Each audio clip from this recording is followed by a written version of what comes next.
1. I was late. Shall we do that again? Sure. Well, somebody more. clapped like a second, you were still saying 3, I think, at least on my end. That happens often. Doesn't bode well for the latency, but... All right, 3, 2, 1. That sounded better. That was solid. All right. It was a manly clap from all 4 of us. Sorry, CJ. Oh. All right. Hello and welcome to episode 433 of the Player One podcast for Tuesday, February 24th, 2015. I'm your host, Chris Johnston. With me this week, all the way from snowy Nova Scotia, Oh my God, Mr. Greg Seward. it is snowy. Yeah, Hello? I don't actually know for sure that it's... I'm just guessing that there's snow up there. I was watching. This is by the way, the Daytona 500 was today, so this is our NASCAR cast. Been watching them broadcasting from Florida for the last week, and it's been uncommonly cold in Florida for Florida. And so they were complaining on the broadcast about how cold it is down there, and I guess they just got bombarded on Twitter by people in like the Northeast, basically calling them assholes. So you don't know what cold is. So it was great because like by the third night, every 5 minutes they were apologizing to people on the East Coast for saying it was cold. So, Of course. And we don't have a Phil Theobald or a Mike Phillips, but in their place, playing the role of Mr. Phil Theobald is Mr. Rich Grisham. I always considered myself more of a Mike Phillips than a Phil Theobald. Yeah? But, you know, I do have a you, guitar over there. Sing the Jigglypuff song for us real quick? That I can't do, but I can hold up little trinkets like this that I can drop and break if we want to. So, you know, I can figure out how to make this work one way or the other. yeah. See, I mean, I don't know. You've got the age thing. It's more similar to Mike, but I mean, Pete's got the geography thing. Mm. Yeah. Yes, that's more similar to exactly what it is. And now I can say, from the great state of Utah, Mm-hmm. Mr. Pete Dodd playing the role of Mike Phillips. Hi. Yeah. Being in Utah changes you as a human being. I'm completely different than I was just a year ago. It was a year ago this month I moved out here, and You've got everything. You've got that 1,000-yard stare now. Yeah. Well, I also, to be fair to Phil, I also do have raging alcoholism like Phil does. So, you know, we got that too. It's good. Exactly. Yeah. Don't mind me. I'm just typing a link into Twitter. There we go. Oh, God. I'll edit that out in post. All right. What are we? We're doing like a pseudo Dodcast here then. Yeah. It would Worlds seem. colliding. I like it. Colliding. This should be fun. In the news this week, the Order 1886. Worst game ever made. Early on in the week, I guess somebody live streamed the whole game or said that it was 5 hours long, and that really ignited the powder keg in the press. And it lasted all the way up to the release date on Friday, where people calling the game out for being too much of a movie and not enough of a game and a linear experience and all this other stuff. What do we think about the way that this has played out? I can't wait to play it. I mean, nothing gets my attention more than something that is, in theory, well made and brief. I've played Far Cry. Finished that. Spent 3.5 months basically playing through that thing. So something that'll take me a couple, 2 or 3 weeks at 45 minutes, an hour a clip over that amount of time sounds fantastic to me. I'm not willing to pay $60 for it, but I'm really kind of out of the paying $60 for most things anymore, most new games, because they drop in price so quickly. So that's not really about the length of time. It's just about if I know I can get this in 2 months for $30 or $40, I'll wait for them. But once I see it for that, I'm all over it. Can't wait. Yeah. I I mean, I haven't played it yet, and I'm not going to comment on quality of it, and I'm sure that Pete can enlighten us on that later on. But I think it's kind of gross how much glee a lot of the press is showing over this game being as bad as it seems like everyone's been saying it's going to be for the last 2 years. Like this game has confused the hell out of me when it comes to the press because it just feels like everyone's been shitting on it forever, and I'm not really sure why. I'm not sure. Somebody pointed me to an old interview that I think the creative director did ages ago. That was kind of the touchstone of the whole like negativity surrounding this game. I'm not really sure what's up with that, but I don't know what it ever really did to deserve it. It's weird too because in general the gaming press when it comes to previews is all about just being super glowing and super positive about everything. You know, it's just like this game's gonna change the world. And for whatever reason, with The Order, it was like people like I remember reading articles like don't pre-order The Order yet because the build going around right now isn't very good, and it's like, well, like that was like a year ago. It's like okay.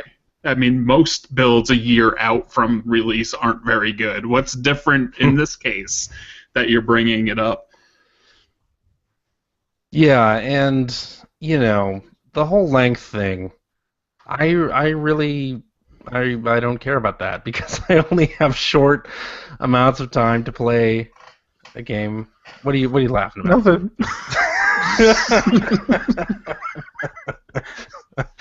The whole length thing, CJ says, doesn't really matter. I've been told it doesn't really matter. I've been told it's A-okay.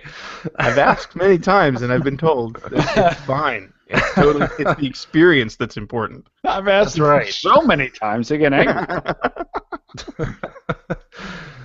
Sorry, I had to be done. But there are a lot of quote unquote short games that I have enjoyed in the past and continue to enjoy. So I think the mainstream games press doesn't know what to do with this, right? Because there's very little that you can compare it to directly and have a proper analogy. You can't point to Call of Duty, which have short campaigns, but multiplayer experiences that people play for a year or two. right. You can't point to games like Journey or Brothers, which are wonderful short experiences but cost significantly less. They don't know what to do with it, other than I think once they sort of saw everybody dogpiling on it, they're like, all right, this is easy, let's just all crush it, because if we don't, then people are going to say, we don't know what we're talking about. It's been fascinating watching. I don't pay a whole lot of attention anymore, but it sure seems like the vast majority of the mainstream sites have been giving it very poor coverage and very poor reviews. And it's again, I think it's just because they literally have no idea what to make of this thing.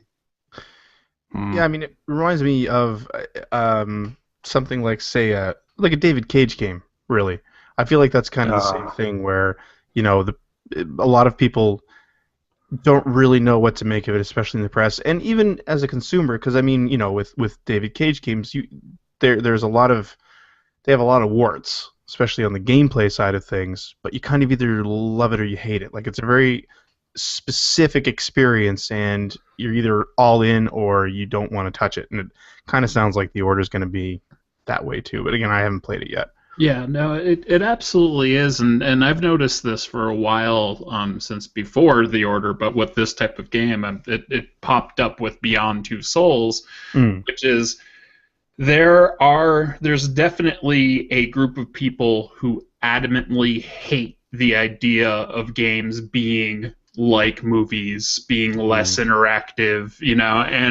and I can understand that line of thinking. Personally, I want everything. Like I want games like this, and then I want games that are just pure gameplay, and I want everything in between, but there definitely seems to be a contingent of people that just they are completely closed off to the idea of this style of game, and it definitely is. I mean, it's like I think a lot of people seem to have thought that it was going to be like Gears of War set in London, and it's not. It's much more of a David Cage game than it is a Cliffy B game. I also am going to be fascinated to see how it performs sales-wise. All of this Sturm und Drang of poor Metacritic reviews and these debates raging about whether this can be a game or whether it should have multiplayer or whether if it sells well, I'll be very happy, because that means that that leads me to believe even stronger that those people at the core of this discussion are very important to games, but there's a whole lot more people who aren't participating in that discussion whatsoever that actually dictate whether something will be successful. And I think Destiny is probably the best example of that. I mean, it got killed by a lot of people, and every day, I don't know, when was Destiny released? October? September? September. Yeah. Every day, I have friends who play that every single day, and they love it, and they have entire communities built around it. They don't care about stories; they just care about having fun, and all of the debate and rage about that doesn't seem to have had any negative influence whatsoever. It seems like the game's doing great and the community's doing great. It'll be funny to see if the order sort of goes that same way, and Joe casual walks in the store, sees something cool, looks at a couple of screenshots, like, hey, I want to check this out, and doesn't know about all this raging debate. I personally think that the story or like the narrative around the order is going to change to be more positive as time passes, which I think has happened with other games, like even this generation. Last generation I'd point to something like Heavenly Sword. This generation I'd point to Rise. Like, everyone mocked Rise as a launch game, and now everyone's like, that game's kind of cool. And then it came out on PC, and people were like, this is a lot better than I thought. I just hated the Xbox, so I hated Rise. I mean, they're not saying that. That's what caused it. And I can see that happening. I mean, this game in a lot of ways reminds me of the first Uncharted. It took me takes most people 8 to 10 hours. You can fly through it, obviously, which is the same length as Uncharted 1. There's no co-op, there's no multiplayer, and the biggest complaint that I have, which I'll get more into that when we're talking about what we're playing, but is drawn-out combat scenarios. And both games have that, and it's like combat scenarios that just sort of wear out their welcome. So, to me, it really feels like it's the foundation of something that could be great, but the thing is now they have to make an Uncharted 2, which is a much bigger task than making the right. First, Yeah, absolutely. Like, Naughty Dog just made this insane leap from Uncharted 1 to Uncharted 2, so making The Order 2 as good as Uncharted 2, I don't know. I mean, this is sort of emblematic of the starting a new IP on a new system. There's an expectation from players who are playing, the third and fourth installments of other games that have advanced over the course of the last generation. And now we're playing a new franchise on a new platform, and there's the expectation that it's going to have all of these elements from these more mature franchises, and it doesn't. So that must mean that this one is bad. Right. I mean, to be fair, you're still technically competing for the same entertainment dollar. Sure. But yeah, it's not fair to the developer to get that comparison. And I mean, speaking of Uncharted, I've heard, even before The Order came out, I'd heard it thrown around being compared to like The Last of Us, that same type of experience, which is, that's got 3 or 4 games of the exact same style behind it. It's just a new story, and it was brilliant. But how do you compete with that? That's like releasing a platformer and saying it's going to be the next Mario Brothers. But that happens with every large, hyped up platform. Right. Yeah, but a lot of times they were doing that themselves, and that doesn't feel like what Sony or Ready at Dawn were doing with this game. But I could be wrong. I think the marketing did do them wrong. You're talking about people expecting that it was a Gears of War in ye olde England. I think that the original marketing definitely made it look that way. Yeah. Which was Sony's bad. I actually don't think the setting does them any favors because you have an audience that, and I'm not exactly sure where Sony's advertising this, but you have an audience that's used to shooters being, either current military style, World War II, or futuristic, not like going back. Even though the guns are much more modern than would actually be during that time, it still is a jump. It's like you're marketing this to people who love Call of Duty and multiplayer shooters, and now they're going to play a single-player shooter with guns that don't level up, which is one of the main criticisms I heard about the order. And it's going to be interesting if they can get over the internet rage over the game. I wonder. Oh, go ahead, Pete. I think there is something to be said, though, about what Greg was saying about, creating a new IP, because that's a complaint all around. I mean, there was complaints about Rise, which I brought up earlier, that it was too short. The complaint about Destiny is that it doesn't have enough content. There was complaints about Titanfall, it didn't have enough modes. Like, all of the biggest new IPs so far this generation have not been particular. They're not as fleshed out as something that's been worked on for like 10 years, like the Call of Duty series or Assassin's Creed or whatever. When you get those games, you have hundreds of hours ahead of you. I also wonder if there had been, we'll never know, and this is what drives me crazy, is we never know what, and drives me crazy not because we should, just because this is the way that I like to. I wish I could see into this. The balance sheet. It's like, what is, if they had priced it at $40, and would the internet debate have been what it was, and also what would that have mean that they had to sell? Like, what did it cost them to make this game? What would they have had to sell to break even, to then, perhaps move it? Like, was there an internal debate about, well, if we sell it at 40, we could probably sell more, how do we position that? Like, did they even consider that? Are they allowed to sell it for less than $60? The price, I think, went. I feel like had a lot to do with all of the issues around it, much more than anything else. Had it been lower, there would have been less of that. I think you can go in with a lower price if you have a game that's targeted towards a younger audience, or is in a genre that isn't mainstream. I mean, shooters. If you're going to go in at $39.99, like, what does that say to people who? It's sort of like, we're not sure if this is going to sell, so we're pricing this low, so you'll buy it. Like, it's sort of admitting that the product is not all that it should be cracked up to be before you even launch it. Wasn't that the original argument back with what was it, the 2K Sports games?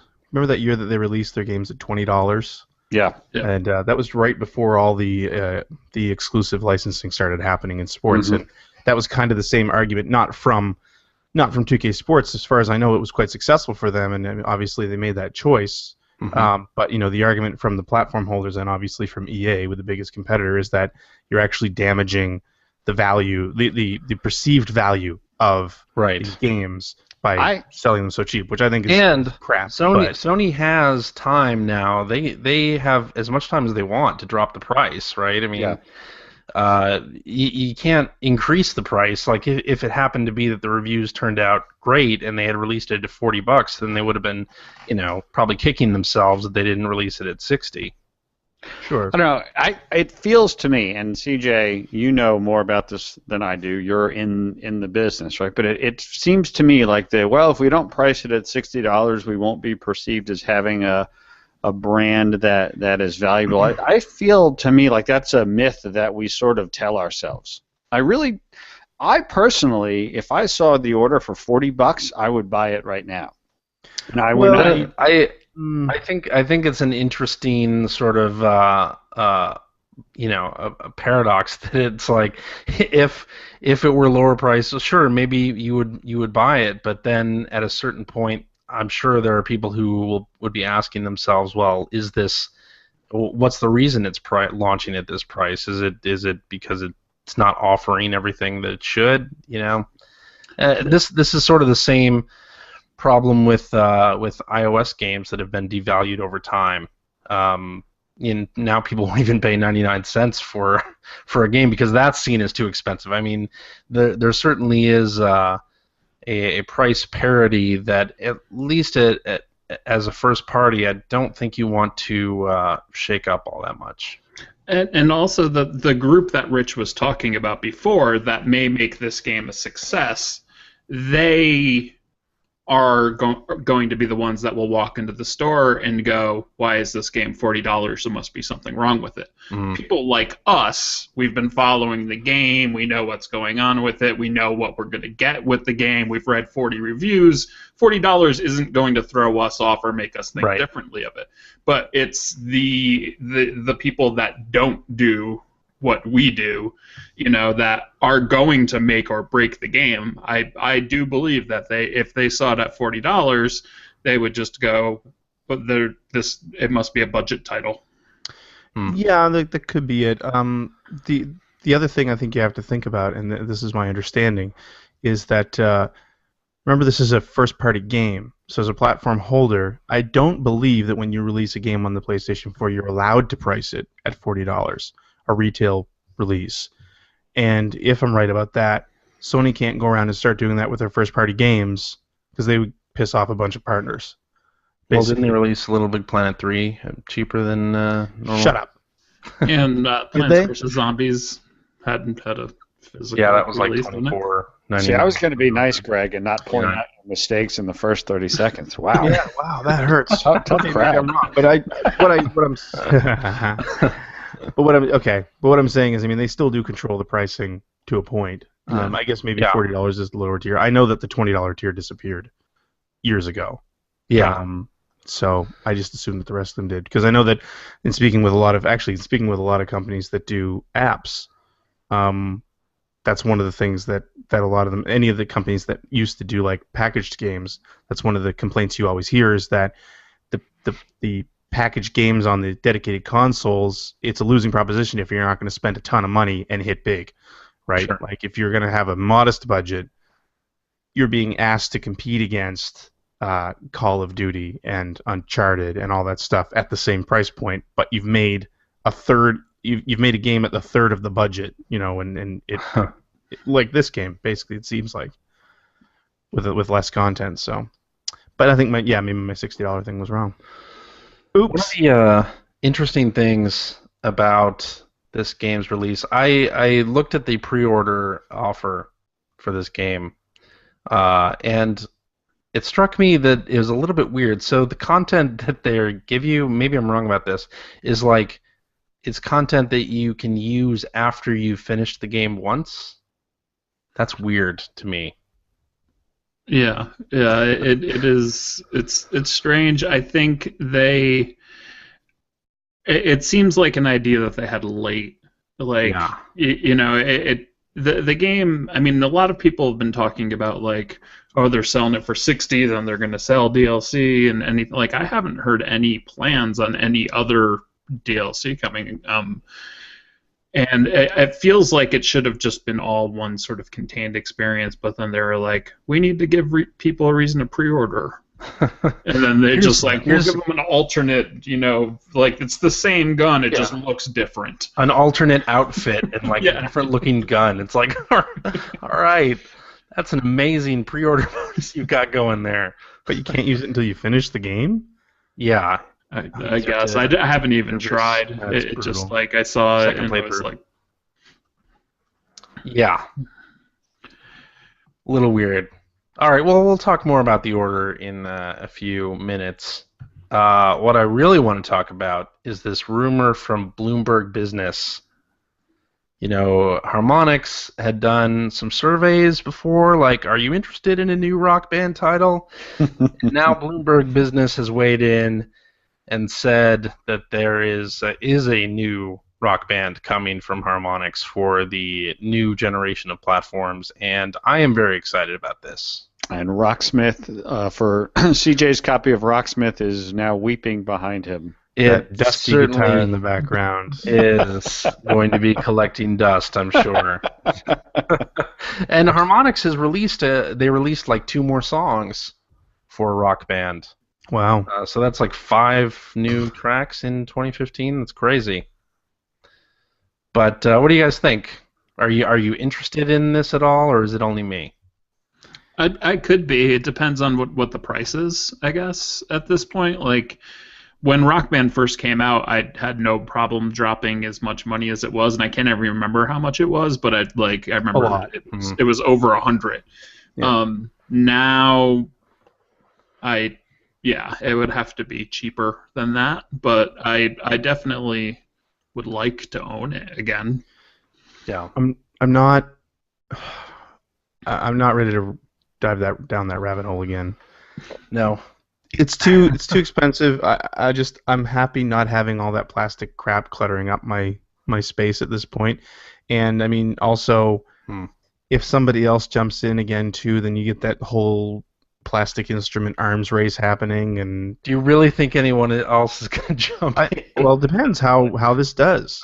Yeah, I guess really you're think right. somebody won't if this comes out and it's a big hit again?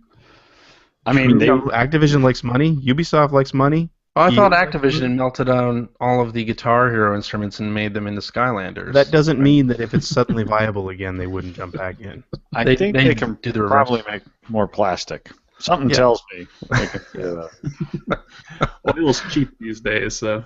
Well, I mean, what are their other correlates? I mean, because Guitar Hero and Rock Band were wildly popular for, I don't know, 5 or 6 years, and then it got too much, and then it crashed and burned. Is there other kinds of? I mean, I know at various points role-playing, RPGs were popular, then they died down, and then they got bigger, right? So, I mean, is there anything that was so big and then crashed and burned that then came fighting back? Games.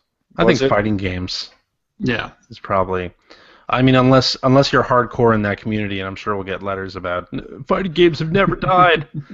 And that's true if you're in the hardcore community, yes. But for the general audience, they did crash and burn.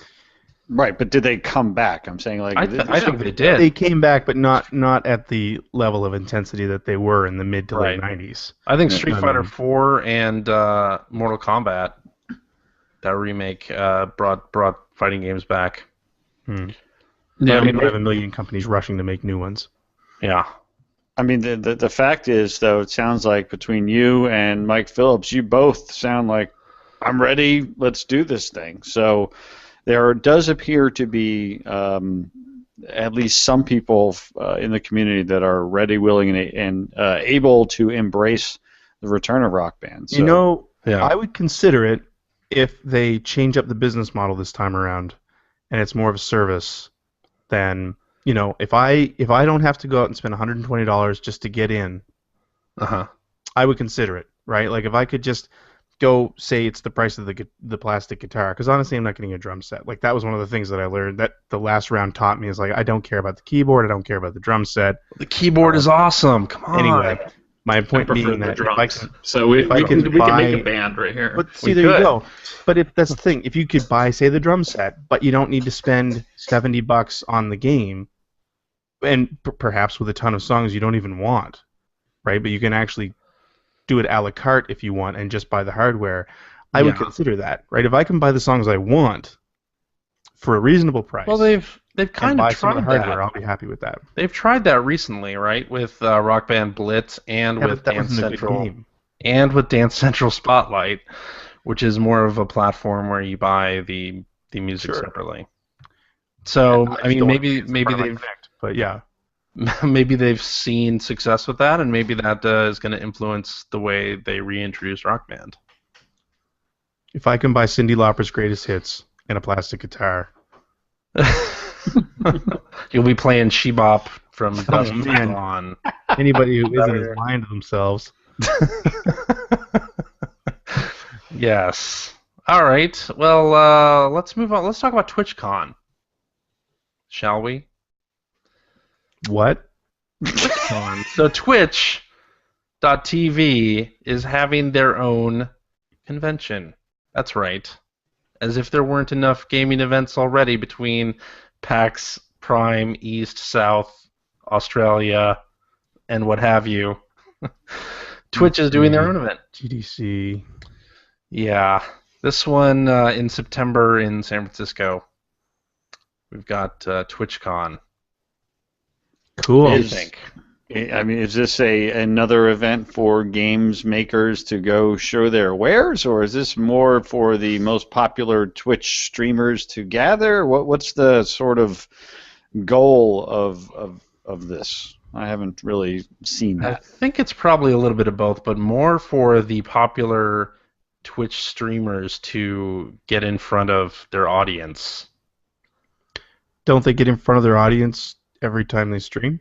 live in They're live when they person. stream. Oh, okay. I would be absolutely terrified if I was one of the girls on there that like, Yeah. yeah, no TwitchCon. It just seems creepy and awful. Yes. It's like having a YouTube comments con. Like it's Oh just my like, Can you imagine? it's like let's just get some popular people and then the worst people ever and throw them all in a convention together. I would be very excited to Lock meet the a doors. computer that plays Twitch plays Pokemon. Let's I do will that. say though, as somebody and all of us have gone to various conventions, the people that go to the conventions don't seem to be the people who say the terrible things on the internet. Yeah. They seem to be the good ones. Yeah. That's true. So, For the most part. right. I mean, there's Because they lose their anonymity at those conventions.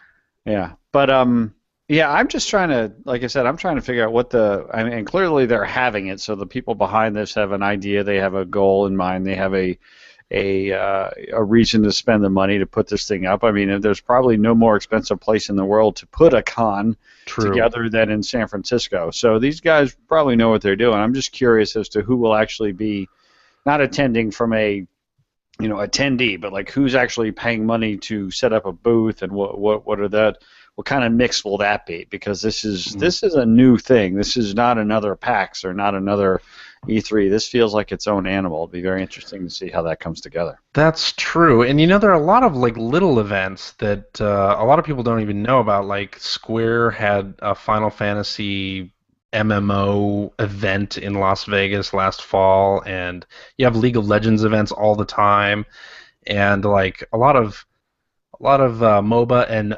MMO stuff goes on that we don't even really pay attention to, because we're mostly console gamers. Nambla. But there's sure you'll have to fill in everybody in on those, Pete. But I have the convention notes. I was in charge. but you have the PlayStation Experience now, and a lot of little conventions. So Well, yeah, and the other thing, this is Twitch running its own thing, right? Instead of them going, which they'll still do, I'm sure. This is just another situation where a owner of a platform is like, well, why should I go to these other people's? I'll just have my own. We're Sure. seeing it all over the Yeah. place now. yeah, and PAX, there's always like a huge Twitch presence. Oh, They have a Gosh, yes. really big booth, and a lot of streamers go to that show. So yeah, it certainly makes sense for Twitch, and I guess Amazon now owns Twitch, so Do I they? really want a piece of that too. Yeah. Yep. Oh, well, there you go. I would assume they make money also. We wouldn't have this many conventions if they were bleeding money. Must. Definitely, yeah. Good point. And they're all going to kill E3, right? I mean, all of these are eventually going to kill E3 because I hope so. I over imagine. the next couple 2 or 3 years between Sony with their PlayStation experience and Nintendo doesn't even go anymore and the 5 or 6 different PAXs, I would imagine the only people who will go to E3 are the people who actually need to be there, the people who strike deals there as opposed to just to correct what you just said, Nintendo goes to E3, because I'm a Nintendo fan, I have to correct you. Nintendo goes to E3, but they don't have a press conference. they have a booth. That's right. They have a giant booth. So yeah, that's Yeah, they spend the money at E3. They just don't do a press show. Yeah. Because the direct makes more sense. Totally does. They did that streaming from the show floor last year that was Fantastic. turned out really well. So the best part of the whole show. Best Yeah. part of the show. I won't even Yeah. go. Like I could have gone to E3 last year. I could go this year. I'm not going to because it's just, from my perspective, it's completely pointless. Now, if I were trying to score a deal, if I was making games or something like that, maybe. But it's just as a guy who covers, writes a few reviews and does a show, there's 0 point to going. No point whatsoever. Right. It is amazing to me how E3 has evolved from, a show you have to bring like a dozen staff members to and divide up all of the booths and games to everybody so that you can cover everything, to a show where, if you're a freelance writer, you can basically just say, no, I'm not going to go. Sit in front of your computer and we're done. Even Jim Sterling's been saying for years that he feels like he could do better coverage from home than he could on the floor, and I think he's right. Yeah. Because on the floor you have to run around everywhere. If you're home and you're just watching a myriad of streams, you just have to open a couple windows. That's right. Like in your browser, and you're getting all the information.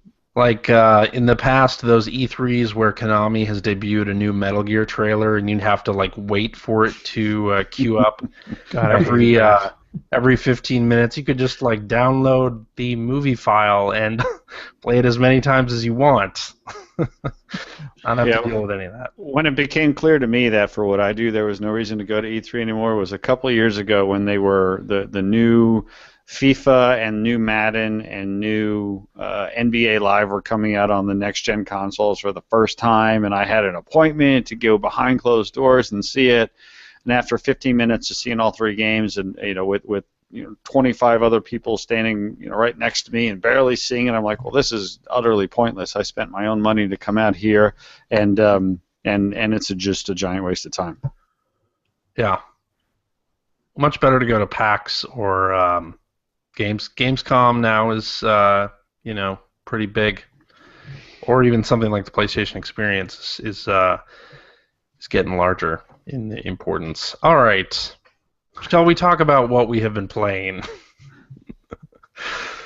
We talk about short games, and we're talking about embiggening the importance of. Are we talking about your sex life again?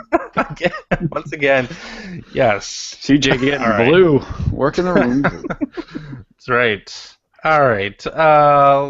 Let's talk more about the order. So, Pete, let's share what you've been playing. I've been playing The Order, 1886. I loved it. I went in. I mean, I saw it at PSX.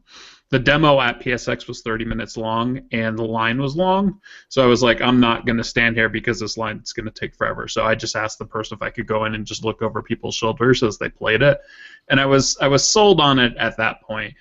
But I thought Then Pete knocked over two people and played a half an hour on it. Anyway. No, that's what I did for Bloodborne. I definitely they had to pull me out of that booth.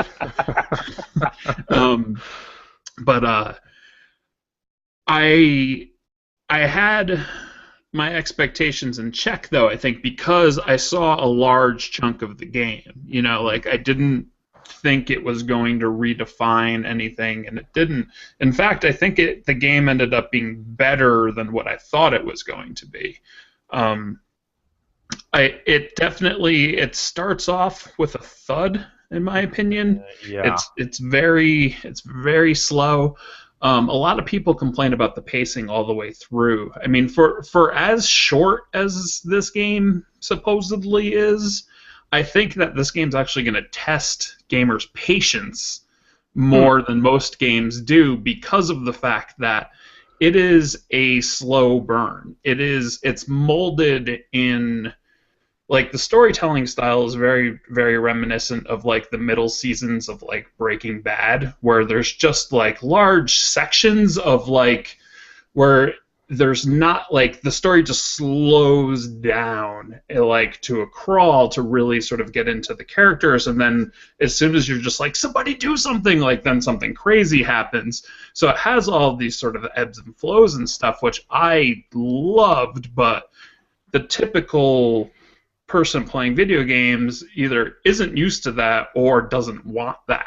They play games to be excited the entire time, you know, and this game really sort of requires more of a, like, there's a lot of it that is passive, there's a lot of it that is, you know, sort of getting into the characters and things like that. And if that doesn't sound like something you want to do, then this game probably won't change your mind about it. But you know, this game does something that I hate in video games. At the very beginning, they teach you how to run, and then in the very next scene, you can't. The button is non-functional. You have to walk through like a large environment, and I really hate that. Mm-hmm. It's like, hey, press this button to run. Oh wait, now you have to walk. Sorry. To walk slowly through this house, this boring house area. Yeah.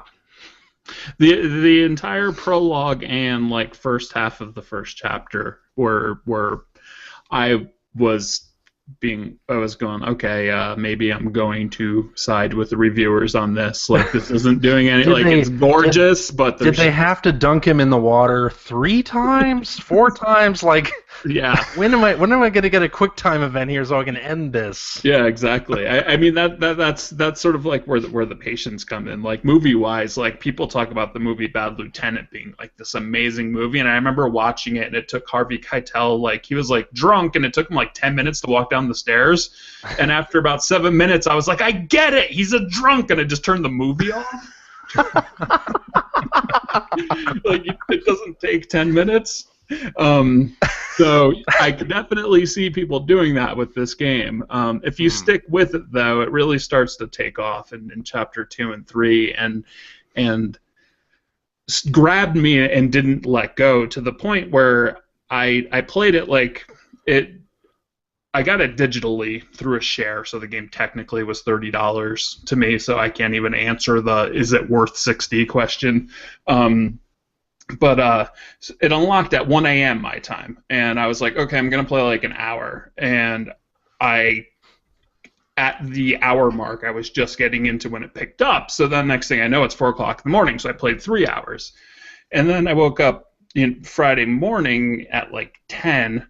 I didn't have anything to do, and I was like, I want to play more of The Order, and I just went straight to the PlayStation 4. And by midnight, I had the game beat. I mean, I did eat meals, and I did, like, hang out with my wife and do other things, but like, I just could not stop playing. I was drawn in. I wanted to see what was going to happen next. I wanted to see what areas we were going to go to, because that's another thing that it's like, you'll be going through like these really sort of dank and grimy sort of like underground tunnels and stuff, and you're just like, oh man, this game's like really just like, it just feels like there's a lot of weight on it. Then all of a sudden there's just like this really fantastical stuff happening I think you need both to get the payoff, like, or at least the payoff that I felt. I was like, oh, this is so awesome, and then all of a sudden it's like, okay, now back down to the tunnels and or catacombs or whatever, but how do you feel about the aspect ratio that they're using? Because there are black bars on the top and bottom. It did nothing for me, good or bad. Mm-hmm. I just stopped noticing that they were there. The biggest thing that it did is I tested out remote play, because in general 30 frame per second games are best through remote play, even though this is definitely not the type of game that you want to play with in remote play. Sure. But the black bars are much more intrusive on the Vita screen than they are, like that was the only time where I was like, this is annoying. The rest of the time, like, I honestly just didn't notice they were there. But I'm old enough to used to watch 16:9 movies with black bars on my 4:3 TV, and I was happy that I was able to get that aspect ratio, because forever everything was pan and scan, so it was like, I probably have a higher tolerance to that than somebody younger. Yeah, but this game looks amazing. Yeah. Too. Like, it's just yeah, graphical powerhouse. Yeah, I have a fairly decent PC, and even on there, like this is probably definitely the best looking game I've ever played.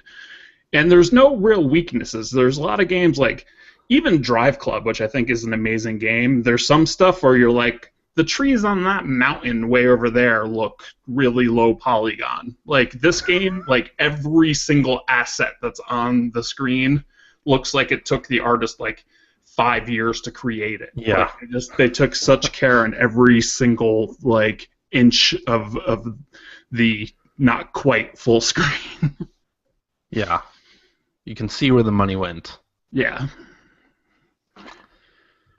But yeah, overall, I mean, I liked the game, and I'm gonna play it again at some point. It's the right length for that, and like that's why I said it sort of reminds me of the first Uncharted. Like I played the first Uncharted, and I was like, that's awesome. I'm gonna play this again in like a year or so, and then like a year later, I played it again. But that was also aided by the fact that they added trophies to it. Yeah, it's the type of game that I can see revisiting, and I definitely want a sequel.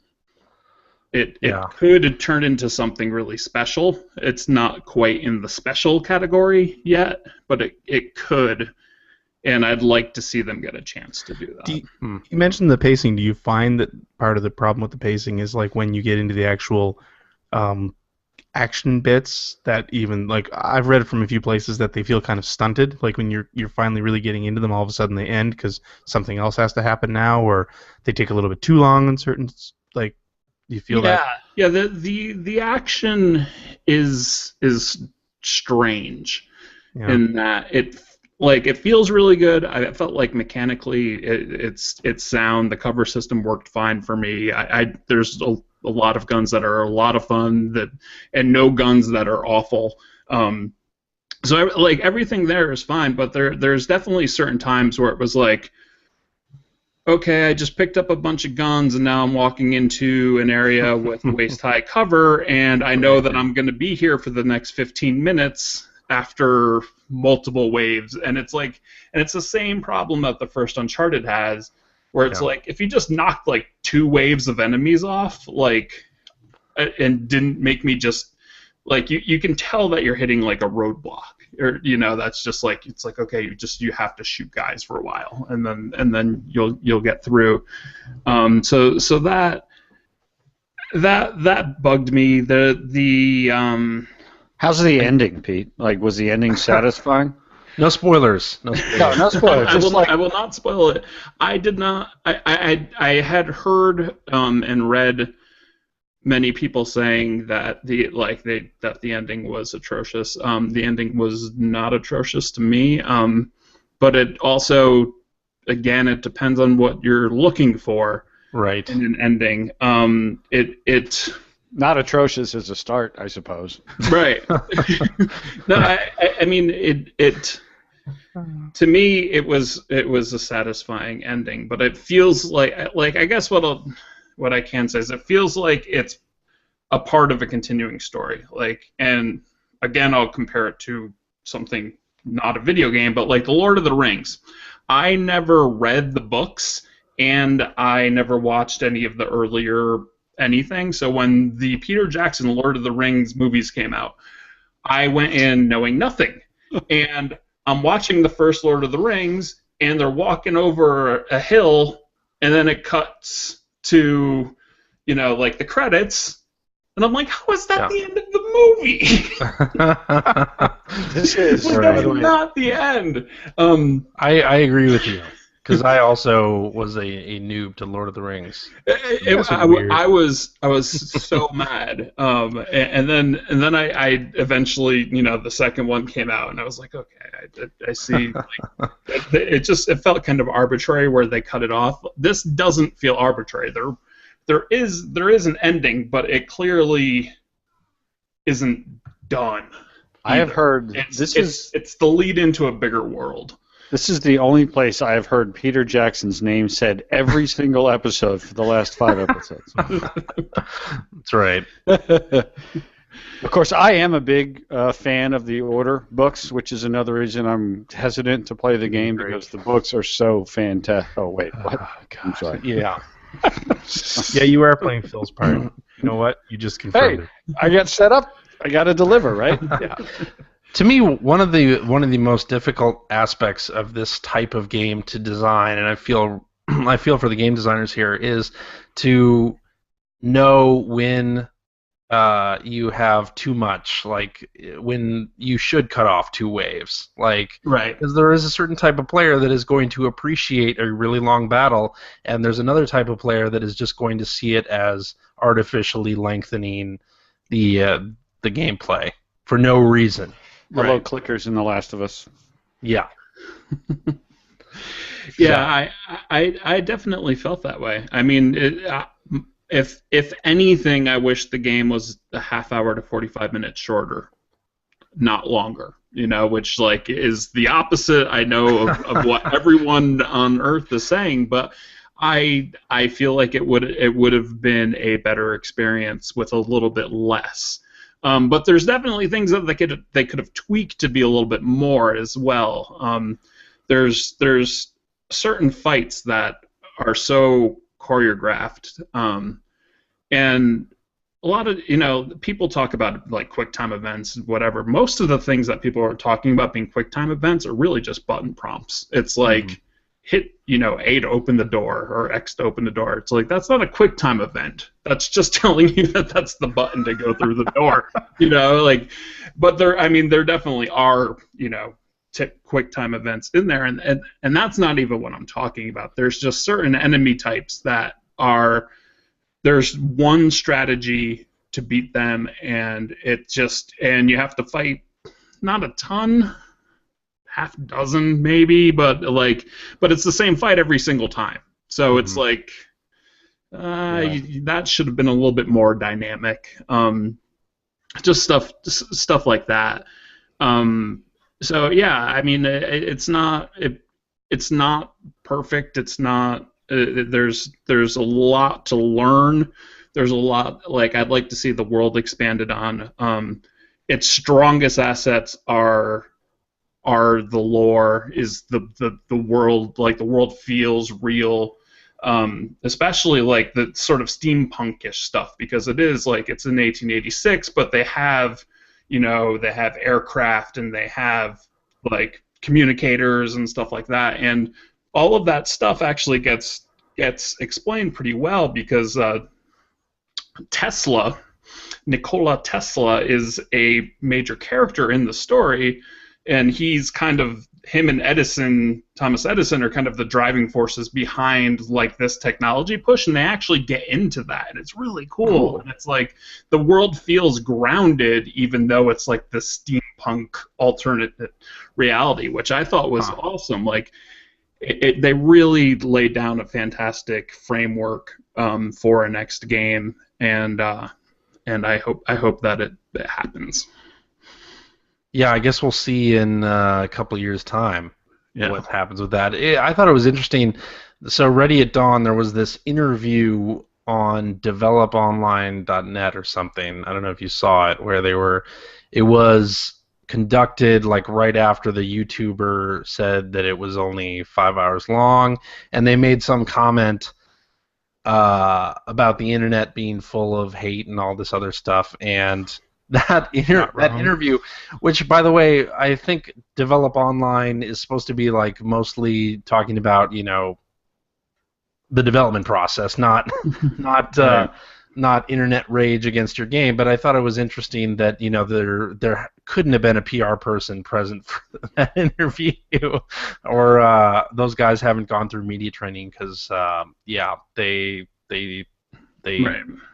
said some of the wrong things. It's a largely Italian company, and being married to an Italian, I know that the ones that I've interacted with, they have a hard time holding their feelings in check. To put it mildly. So Gotcha. the game. But can you imagine being on this team or the leader of this team and having months and months and months of just negativity about the game, Right. and then it's like, Yep. and then like we're finally gonna prove them wrong, and then it's like, here's a YouTube video of this dude running through it in 5 Right. hours, and you can. I mean, there's a video of The Last of Us on YouTube of someone doing it in 3.5 hours. It took the rest of us 15 plus hours to beat The Last of Us. I mean, it depends on how you want to play a game. But like that just started this just snowball of hatred. Yeah. And it's like, and at that point, they probably just felt like, we can't win. We've taken. It's probably very similar to how Insomniac felt during the whole Fuse Yes. thing. Sure. Actually, that's a good example. That's another game where it was just there was all this negativity surrounding that game way before it came out. Yeah. And, yeah, Misplaced, being on the really, development team was so frustrating. Yeah. All right. Well, what else have you been playing, Pete? I have been playing. Well, last night I decided, I'm like, okay, I'm doing the story-based game. For whatever reason, I never played the Left Behind DLC for The Last of Us, and I mean, I know why I didn't play it at last gen. Like, I knew that the remaster was coming, so I was like, okay, I'm gonna wait for that. And then I don't know why I haven't played it until now. I'm stupid and forgot. Pretty much. So I sat down, and again, I was going to play. I know it's like 2.5 hours. I was going to play an hour last night and an hour today, and then I ended up finishing the whole thing last night because I was so sucked into it. That, like, it was good. It was good in a way to help me get my thoughts together better for The Order as well, because, like, I love The Order, but The Last of Us was like especially Left Behind, because I think it's a step up in storytelling from the original game.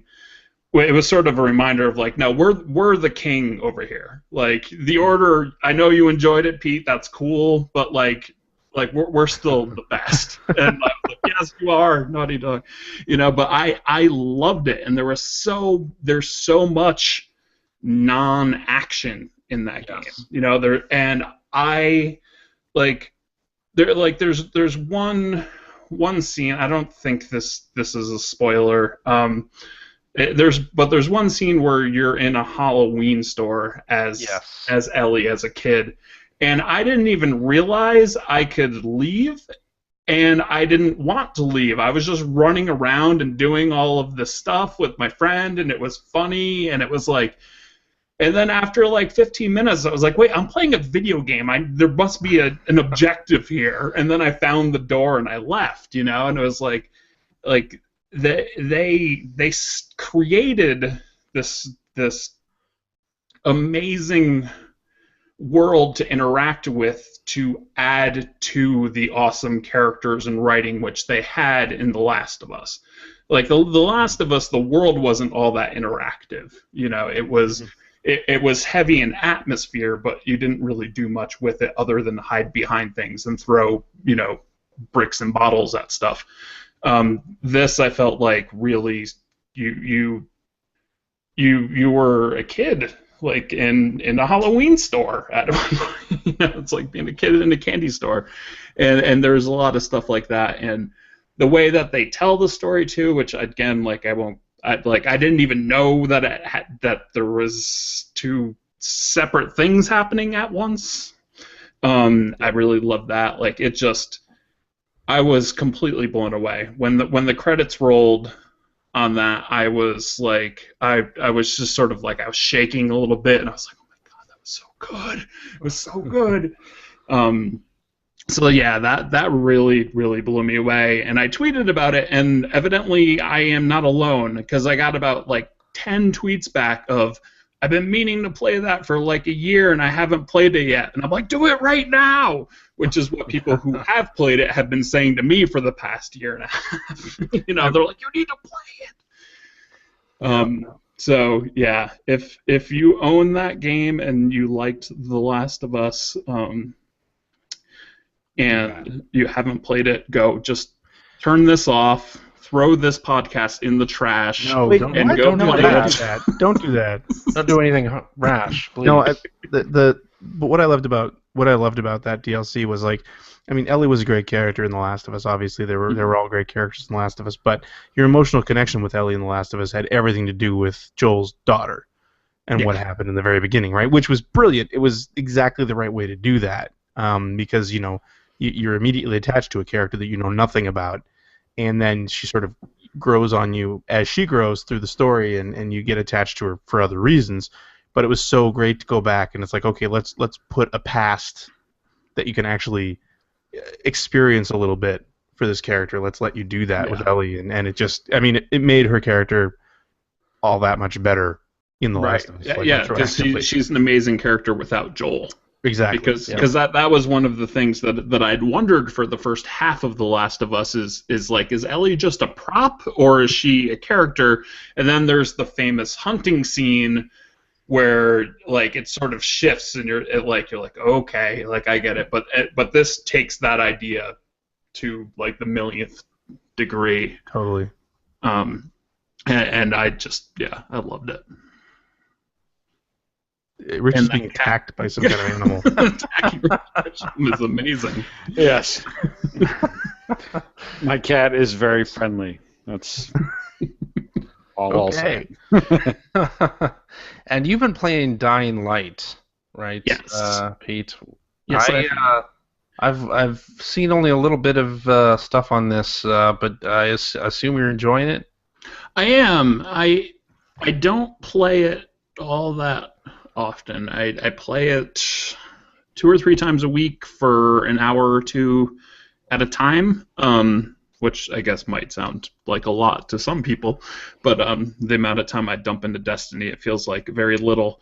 But I really do enjoy it as I play it, and oddly, I am enjoying the side quests and all of that stuff more than the main story. I feel like the city and all of the sort of secondary characters are far more interesting than the main story itself. But when it comes to actually playing it, like the parkour stuff is done really well. The combat is a lot better than Dead Island. It's still not. No one has perfected first-person melee, and this hasn't perfected it, but it's at least a step forward. And the gunplay feels better than the Dead Island games did. Like they improved on pretty much everything. It's a gorgeous game, though it's definitely a heavily filtered game. That's one thing I notice when I'm running around. I'm like there's like 47 filters on everything. It's like there's like depth of field and lighting and like all this stuff where it's like all that stuff looks like it might look really good, but it's just buried in special effects. But yeah, I am having a good time with it, and there definitely have been a couple times where I've sat down and it's just like it's lost me. It's or I've got lost in it. Like I played for longer than I plan on. I'm like I get really into the world itself. And what's his name? Who is the new Nolan North? He was also right. he was also in The Last of Us. But not Troy Baker, is it? Yeah, Troy Baker. Yeah, and he's good. Like and most of the voice acting is fun, and the weapons get to be fun once you get good at crafting and you make a baseball bat that has electricity and nails and whatever. I am done with the concept of zombies. I think I have been for about 4 years, but people keep making zombie games that I'm enjoying. Yeah. And it's like come on, make something new, but okay, this looks like fun. Like I haven't played it yet. I'm still really looking forward to Sunset Overdrive, which I know isn't exactly zombies, but it's the same, type of thing. It's like right. It's like, okay, you can change it up, but maybe I'm at fault because I play it anyway. Yeah, so. You are at fault. Yeah, you're part of the problem, Pete. There's a co-op mode to this game too, which everyone who I've talked to who's played it has said that is amazing and adds to the fun and makes it just hysterical. I have yet to do that though because I don't really like have any friends who are playing it, so it's been primarily a single player experience for me. I would like to play it co-op though. And I guess you can invade people's games, but no one has invaded mine, and I haven't tried invading anyone else's. Yeah. I always shut that off when there's an option for that. I don't really want that. I'm fine with the computer, I can deal with that, but when, somebody's going to basically come and grief me, then no thanks. They're invading your personal space. That's right. Right up next to your ear. Yes. No, CJ, I'm in your game. I turned that off on Watch Dogs like immediately. Just no, not happening. Yeah. Yeah, I think it's a neat idea. I don't know how it's going to play out. I mean, it's one of, like, I don't really get how it would work because the fact that the majority of the time when you're fighting, it's like you end up making a lot of noise and then you're surrounded by 1,000 zombies like you are in most open world zombie games. So if one of those is controlled by a human, does it really matter? I mean, like, I'm dying no matter what, and I'm definitely dying a lot at the point that I'm at. Like, it feels like kind of like Shadows of Mordor. There's a hump that you need to get over difficulty-wise, and I think I'm just about at it. Where I'm starting to get more powerful weapons, and I'm going to get to the point where I'm going to start one-shotting everything, then I'm going to want it to be harder. But for now, I die a lot. All right. Very good, sir. Greg. Yo. Let's talk about what you've been playing. Pretty much the same as what I was playing last week. Playing Ocarina of Time. Wow, that came out last year. Right. Playing, right. Guys, it came out last year. I know this. God, I still can't believe how wrong I was. 2011. It was 2011, Greg. That's impossible. Everyone on Twitter definitely knows you played Alex Kidd. Oh my God, I don't know what happened with that. I'm going to change that up a little bit. Like, I honestly was, because when this was, so every Wednesday night I stream a Genesis game, and I was streaming Alex Kidd, so I was already angry because I'm playing Alex Kidd. And like when I stream anything, it's through the Game Capture HD, and the way that things is set up is that you can set it to automatically tweet out whenever you go live, but then I hit that button and then I ignore it. So I had no idea, but it was tweeting like every other second that I was playing Alex Kidd for like an hour. So I apologize to anybody whose Twitter feed I filled up with garbage. I'm going to turn that feature off. Good plan. Anyway, playing Majora's Mask 3D. Not much more to say about that, and of course playing more of the incredible Rogue Legacy. Wait. Oh, we're not allowed to skip over this. Okay. Rewind. Majora's Mask. How far? Which you have to do really to get through that game. That's right. How far into it are you? I just got up into the mountains. Okay. So I'm not. I know you finished the second dungeon. I did. I have not. I think that is the point that I had stopped. I may have stopped during the second dungeon in the N64 game, but I think I'm past the sections that I actually remembered. So I'm pretty sure I'm further now than I ever have been in that game. Yeah. And then playing Rogue Legacy, which remains incredible. I think I'm getting too caught up in grinding and getting a bunch, which is so weird because I hate doing that in video games. But I just love sitting down and playing it for like 10 minutes and getting like 9,000 gold and then going and upgrading all my characters so I can do another run tomorrow or something. Yes. So I need to kind of I need to just move forward and beat the next two bosses in that game and finish it up because I'm just losing way too much time to that game at this point. But otherwise, I just been playing Bully because we are going to at some point be doing a game club, I think. Hey, I've been playing Bully too. We should probably set up a thread about that somewhere. Maybe in the game club section of our forums. Yeah, maybe. Yeah. I'll think about Rich and Pete to play it. Oh, I'm totally down. Yes, I'm absolutely ready. There you go. Got it all set up, ready to go. I own it on Steam, I believe. Do it. Yeah, So I'm That not going is- to talk too much about that because that's for our game club. that's for later. That is number one on my pile of shame is Bully. It has been there for a long time. Have you and never played it?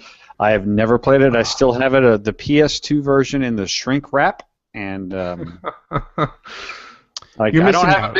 I don't have a big pile of shame. And that is the number one at the top of the list because I'm a fan of Rockstar. I've enjoyed virtually everything they've done for a long time. I'm not so much a fan of where Grand Theft Auto has gone. I appreciate it. I'm not really Like a fan. out west? No, I love Red Dead. I mean, Oh, okay. just GTA 5 didn't like. I loved GTA up until 4, kinda, and then 5 just for whatever reason didn't do it for me. But over, the long haul, I'm a huge fan of Rockstar, and I have a feeling that might wind up turning out to be one of my favorites by then once I actually get around to playing. The speaking of pile of shame, Red Dead Redemption. I've never played Red Dead Redemption. What? That's a crime. Never played? Never. Well, I mean, I think Oh. I've played like an hour of it. Wow, that's another That's- really good one. It's right there with my sealed copy of whatever that Xbox game is CJ wants me to play. Sunset Overdrive. Sunset Overdrive. Ah, You can see right there. You can see the moment where CJ's heart breaks. Right there. that's right. That's oh it for well. me. All right, Rich. Yes. Let's talk about what you've been playing. Couple things. Last night I finished Chapter 3 of The Wolf Among Us, which I am thoroughly enjoying. I knew nothing about it going into it other than what little I've heard about it on this show, and thankfully you guys have not done anything in the way of spoilers, but certainly it talked about it enough to where I'm like, okay, I want to play this game. And boy, I'm glad. It's spectacular. I mean, it is not the kind of thing that I would look at and assume that I would enjoy, but I really like pretty much everything about it. I enjoy the art style. I like the characterizations. It's really amazing how they take these characters and put them in this world. These fable characters, now they're in New York City, and what it has done to them, and just every time you meet a new character, you get their little backstory. It's just the whole thing. I really like the choices that you get to make, and this is a game where I can absolutely see playing through a second time and making some very different choices. I've played Telltale games before, not to the extent that most of you have, but like I played through the entire first season of Walking Dead. This is really only the second Telltale game that I have gotten into. I hear, and I certainly experienced it more on Walking Dead, but I've heard that, and maybe I've just misheard things, but I've heard that Wolf Among Us is buggy and the engine has problems. I have not had one problem whatsoever. What are you playing it on? I'm playing it on the PS4. Okay, yeah. Well, I know that I think Mike also said the same thing because we both played through Wolf Among Us, and for as creaky and old and buggy as Telltale's engine is, I think Wolf Among Us is one of the more stable games on it. Although I did find every now and then that it would pause for long periods of time while it was obviously as well as loading, but it would pause in really weird spots. But otherwise, no, I didn't see a whole bunch of bugs or glitches with the game when I played it on the PS4. Yeah, Or PS3, actually. I'm sorry, I played it on PS3. Okay. I really like the style. Like, at certain moments in time when you have to make big choices, you sort of see, this big sort of almost a mural in front of you and what you can do. And I like how at certain points in time, there's only a little bit of time left and you know where it is and you make decisions. I mean, even the quote-unquote combat in the game, it's not really combat, but at certain times you have to dive or do this. It integrates really well. Like, man, I'm thoroughly enjoying most about this game. Excuse me, but boy, it is grisly. Wow, there are some.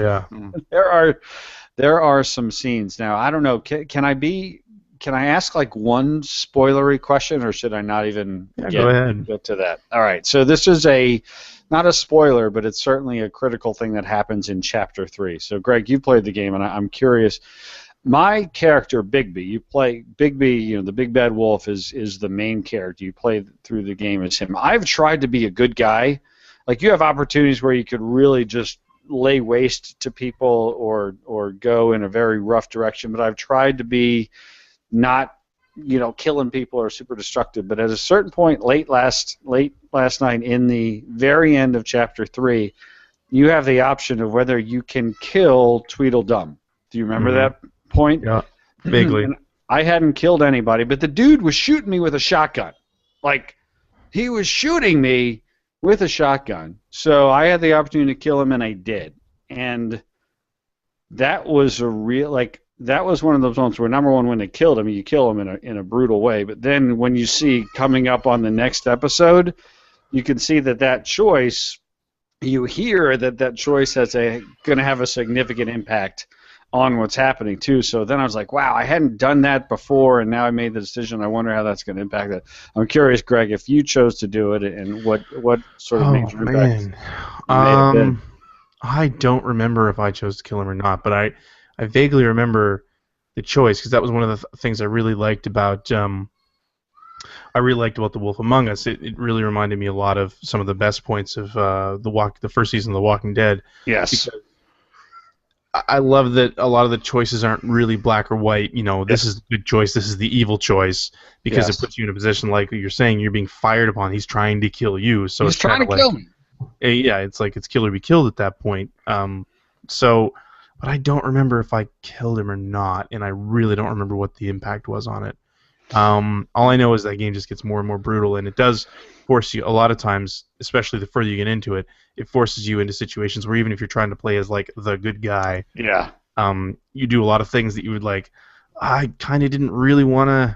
Right. I didn't want to do that, but I kind of had to do that. So, yeah, that game was brilliant. I would love to see them do a second season of that, because I was completely unfamiliar with that property. Yeah, I had no idea about it. Yep. Yeah, here.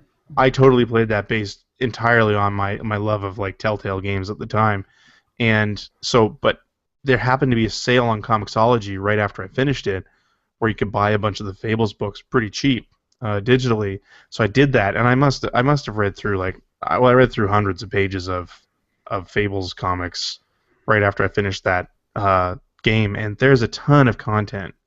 So I mean, they could mine that again easily and come up with something really different and just as interesting if they wanted to do another season of it. So I kind of hope they do. It seems like they're moving away from sort of those more obscure licenses Telltale is, which I'm not sure is a good or a bad thing, but it would be nice if they stuck around and gave that another go, because I would really, really dig that. I mean, I didn't know about this game until you guys started talking about it. I remember when the first episode came out, I was like, what is, I don't even know what this thing is. I mean, it definitely is obscure. I mean, what they're doing now is, Game of Thrones. If there's anything that's not obscure, that's it. I think Borderlands is probably even, at least among people that play video games, like it or not, Borderlands is certainly a brand name that you are familiar with. So Sure. But boy, Wolf Among Us is, through 3 chapters, really engaging, and I'm really looking forward to playing the last 2 chapters. Really good stuff. It gets so intense by the end. Mm. It's crazy. Good. And the other thing that I've been playing, thanks to the wonderful / horrible thing that is the internet, my son has discovered that there is no, thank God, not yet. He has discovered that there is a mod for Minecraft that lets you play with weapons and objects from Portal 2. Oh God! Now his world's colliding right there. That's his head explode once he his 2 favorite things in the world, not just in video games, in the world, are Minecraft and Portal 2. So he was watching videos on YouTube and saw this stuff. He's like, Dad, they got Portal 2 in Minecraft. Can we get it? I'm trying to explain to him what a mod is, and that it's not, you can't get it on like the Xbox 360 or on the phone, which is where he tends to play those. So, but he was so excited, and he's a good boy. He does well at everything we force him to do, like go to school or play basketball and stuff. So You force him to play basketball? well, That's cruel and unusual. I will never. it's not cool and unusual until I get on I his force my kids to play hockey, but I'm not screaming basketball. at him from the sidelines. That's the cruel part. Jeez. But, Out your way, you moron! what part of box out don't you understand? Damn it! But so he's just he's been doing really well, and I wanted to get it, but don't know anything about mods. I'm not a PC gamer. I don't know how these things work. You gotta go on to YouTube and look up 1980s Reese's Peanut Butter Cups commercial, and that pretty much explains it. So I explained to him what mods are, and I said mods are things that are on a computer, and we don't have Minecraft on the computer, at which point he does what any Grisham would do, which is look at me and say, well, let's get it on the computer then. All right, you got me there. So I told him we'd get it on the computer, and then we'd try to do it. So then I made a terrible mistake of buying. By the way, Minecraft is not on Steam. You have to buy Minecraft directly from Mojang. Yeah, or Microsoft. Right, or I guess Microsoft. So we bought Microsoft, downloaded it, and then I started trying to figure out how to load mods, and my son sitting right next to me, like, super excited, and I went down a path where about an hour and a half later, and probably downloading 5 to 7 viruses on my computer, I was upset. He was upset. Everybody was very, very There was upset. some adult language. It was ugly. But long story short, after about 5 hours, somewhere around 2 o'clock in the morning last night, I figured out the right version of Minecraft Forge and the right utility that you have to have in the folder for mods, and then the right version, because there's Minecraft 1.8 and 7 and 6 and 5, and it crashed a bunch of times. But around 2 in the morning, I got them to work, and I was so glad, because I'm going to bed, and when he wakes up tomorrow, I'm going to tell him that I figured it out. And around 7 o'clock in the morning, he wakes me up. He's like, Dad, it's working. I got it. And then he ran off. I'm like, oh, man, I guess he knows how to get onto the computer and turn it all on. But long story short, after a very long and difficult process, I somehow got the Portal 2 mod working in Minecraft, and the kid has been delighted and loving it. And, again, I've never modded anything. I've never really used mods. I know how great they are and how game-changing they can be, no pun intended. I don't know how Steam is with mods. I have the feeling using mods through Steam is very easy. It's not very easy Usually. in Minecraft, but figured it out, and my son has been bouncing off the walls with delight all day today, using portal guns and companion cubes in Minecraft and having a great time. So I was kind of proud of myself for that. That was excellent. Yeah. So You're a mediocre dad. I think you can call yourself a hacker now. I think so. I mean, now I'm just afraid to ever touch that computer, because when you go to download these things, they're on a page that has at the top, download here and download there, and then you got to scroll to the little thing where you actually download the right thing. Like the whole downloading stuff is just so fraught with tragedy. I mean, I'm amazed that I didn't blow up my computer. Oh, man. That you know of. That I know of, yes, Right. exactly. Although I'm sure the NSA now has the camera turned on and they're following my every move. So, but, thank goodness I'm boring and I don't do anything. So, but yeah, that was interesting and a lot of fun. So Excellent. Well, I played Pokemon Shuffle. Oh, moving on. Which is Nintendo's free-to-play puzzle game on the 3DS with microtransactions. That came out. I didn't know that came out. that came out. Hmm. And it was released on Wednesday last week. That's a hell of a thing. That's a hell of a thing, exactly. I mean, it plays very much like Candy Crush, right? You have a certain number of lives, and each time you attempt a level, it subtracts one of those, and you can buy power-ups and do all of that fun stuff, and then when you are out of energy for that day, you have to either wait a half an hour or pay some money, pay some Reggies to Reggie's. to get your life refilled and continue playing. And personally, I find that playing 5 rounds is about all I really want in a day. So That's all I can take. it's really easy to put it down or continue on to Majora's Mask 3D or any of the other games I have on my 3DS, and it's fine. It's a decent enough puzzle game. I'm not like a huge fan of Candy Crush or Puzzle and Dragons and its ilk that are on mobile. So I don't find it offensive as some people seem to, because, hey, the scheme that it uses is exactly the same one that makes everyone so much money on iOS and Android. So it's a proven system, and let's see if it works out for Nintendo on the 3DS. All right, enough. That's enough. I think, though, I will mention one more thing, is that It's not. the reason that it works on mobile is that it's so fast to like load up the store and you can buy something in 15 seconds you're in and out. On the 3DS, of course, you have to load the eShop, so there is some extra friction there with loading all that stuff up. So Really? So you load the eShop every time you play it? every time you want to buy something in the Oh, store, right, yes. So that's Surprised about they all. wouldn't have some sort of in-app purchase setup. I mean, they do, but it has to connect to get pricing and connect with your username. It's not an always-on connection with the server like with iOS or Android. So there you have it. Majora's Mask 3D, though, to go back to that, I really, really, really appreciate 2 aspects in particular. The Bomber's Notebook, which we spoke about a little bit last week. Love it.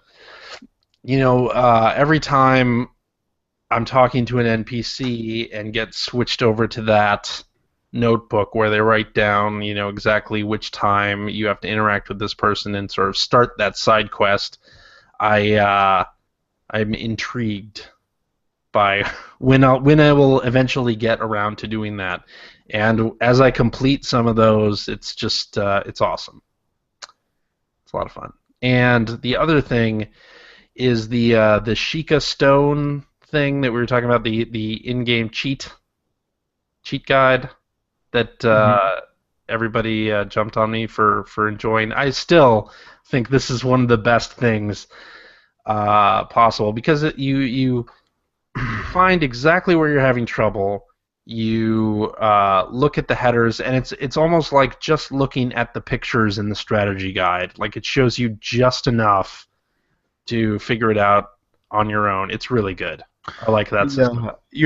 I just think it's so cute that you're talking that up so much when it's a feature that was in the previous Zelda game that was released at least a year ago. At least a year ago. I actually I think they did a better job this time out with it, honestly. It was good in Ocarina of Time. I think it's a lot better in Majora's Mask. Works better, personally. Whatever. That's all I'm saying. That's all I'm saying. And I played the order for about, a half hour, 45 minutes. So I'm halfway 50%. through. Yeah. And no. And I like what it's doing. I like the setting, so I'm sure I'll continue playing. And hey, I'm sure I'll finish this game. So that's a plus in my book. Yeah, but this time last year, CJ, you were just crushing games left and right, finishing them, finishing. You really sort of. I get the sense you've fallen off that finishing games bandwagon. I gotta get back on that wagon. So we'll see. I think I will finish Majora's Mask, and I'll finish the order for sure. So we'll see if I can do it. All right, shall we do some tweets? Yeah. Why not? Let's do that. We actually have an email this week. Awesome. Yes. Not the email about Peter Molyneux that it was really too long to read, but it was very good. This one from hacker alias Haas says, I've never played Wind Raker, which I think he means Wind Waker. What do you mean, Moonraker? Moonraker. Wind Waker or Majora's Mask. Which do you recommend? I want to play both, but I'm more interested in Wind Waker. I'm also a little worried it's going to become harder to find on disc, and he Wind only Waker. buys digital when he has to. I'm going to say Waker. Wind Waker too. Yeah. There wasn't a Wind Waker 2. I'm going to say Wind Waker also. Although, hey, I wish there was a Wind Waker 2 in the same way that Majora's Mask is kind of Ocarina of Time 2. Phantom Hourglass. That doesn't count. I'm going to say A Link Between Worlds because it's the only Zelda game I've spent a significant amount of time on. Yes, if you have not played that, then get on that for Great game. damn sure. Great game. There needs to be more sailing in video games also. Amen, brother. He thought is a huge fan of sailing. I am. You know, if only in the order they had added a whole sailing minigame and an ocean, they could have doubled the length of that game. At the very Been least. all over it. I mean that was the best part of Wind Waker to me. That was the best part of Assassin's Creed 4 to me. My wife recently just got an iPad Air, and I re-downloaded a sailboating game that I got on that like 3 years ago, and I play it all the time. It's like Sailboat Championship 2013 or something. Yeah, if there was America's Cup, the video game, Pete Dodd would be on the cover. He Yes. loves sailboating games. Are I don't you give a crap about Zelda, but the sailboat's awesome in that game. so you don't have an opinion on Majora's Well, I Mask? think his opinion was Wind Waker. Wind Waker, yes.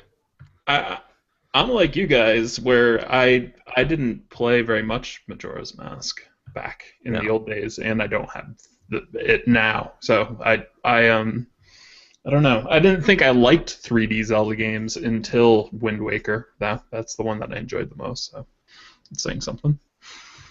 Alrighty. Hacker alias Timmy of Camelot says that he just listened to episode 156. Yikes. Where CJ calls the soon-to-be-released Kinect the new 32X. Has he turned out to be right? I think the 32X is more successful. I think you might be wrong. You might be wrong about that. It might be more useful. It's definitely not more successful. More games for it. More real games. I mean, is there? I mean, the world of video games is full of peripherals that have fallen flat and died. But boy, in the modern era, I can't think of anything that's been a bigger disaster than the Kinect. Well, except for the fact that it is basically a commercial success, like on the 360, like that was Yeah, I mean the Xbox One, the Kinect. new one for sure. Yeah, that's what I'm Yeah. referring to. Yep. Okay. No, the original one, I kept, I mean, it was wildly successful, and I had no idea why. But yeah, It was all the potential. made a ton of money for him for sure. Yeah. I still talk to my Xbox One every now and then. I don't. Did it just turn on by you saying? No, I was waiting for it to turn on. No, it's too smart for that. It didn't hear me say the word on. Now it did. Plants. Xbox One. Yeah. It's only that's only rang. because you're sitting like 4 feet away from the. And that's well, yeah, it's about Yeah. 4 feet away. You're right. I stopped using mine to even log in. I do the controller combination now. Do you still have it hooked up? I do. Yeah. Still have mine Actually- in the box. They had a flash sale or some kind of thing on Fantasia, and I thought long and hard about getting that, and here we are again. But yeah. I think you probably thought more short and quick, but you know. There you go. Short, short and firm. Exactly. Right.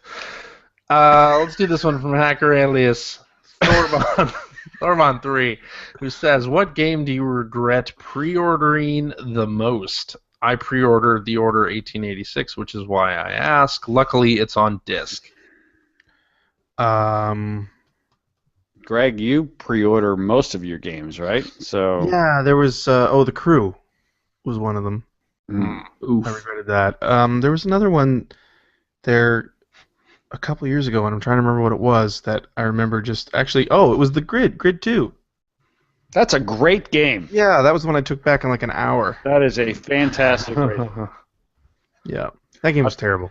I'll tell you the game No, that I regretted pre-ordering, not because of the game, but I pre-ordered Grand Theft Auto 5 on the 360 when it came out, and I went and waited online at the local GameStop for the midnight, and had one of those "what am I doing with my life" moments. Yeah, you're too old for that now, Rich. Too old and too scared, Mhm. because the people that were on that line were the people that I would not want to be hanging out with in any situation. It was let's just say it was a rough crowd. That's because And, you're one of those elitist. Yes, Well, oh, bricks. absolutely. Yes, that's Or me. racist. I mean, who knows? And racist. Maybe. But You yeah, never I know just, what Rich is getting at. I just immediately was like, between the lines. I was like, this is something I should probably have thought twice about, you know. So that was that was the one for me, no doubt. I'm going to say Watch Dogs. Hmm. I regret that. I can't say I regret that because I haven't actually played it yet. Yeah. I haven't played that either. All right. Yeah, I don't know. I don't regret. Like, I don't know. you have I no enjoy regrets. crappy games. Like I enjoy good games. No regrets. YOLO. I regret nothing. I did not enjoy Watch Dogs, but I still don't regret it. Like, I wanted to try it, and I tried it, and then I didn't like it. But that's, I don't know. Like, is that bad? Like, I wanted to know whether I liked it, so it was worth the money to me. Is that weird? I don't know. Nah. I don't think it's that weird. You're among friends, Pete. I mean, Greg pre-orders games he doesn't even open all the time. So, Got a house Yeah. full of them. I do have a house full of them. No more. It's not happening this year. yeah, we'll see Sure. about that. I recall you saying that in episode 157 as well. Yeah, I'm sure you did. I probably did. Hacker alias Unpopular Gaming says, "Do you think Nintendo consoles are worth getting for Nintendo titles alone?" If you like Nintendo titles, Absolutely. Yes. Yes. Yes. 1,000 times. Yes. Because where else are you going to play them? Not on mobile. Just saying. No. Well, yeah. I mean, I don't turn on my Wii U very often, but I'm glad I have it, and we play Mario Kart 8 a lot. And I mean, it's just it's a perfect example of it's a great game, great system, as long as you know that you're only playing Nintendo games on it. Reconcile yourself with that, and you'll be very happy. No Don't regrets. do that purchase with your eyes open, and it's Right, great. of course, absolutely.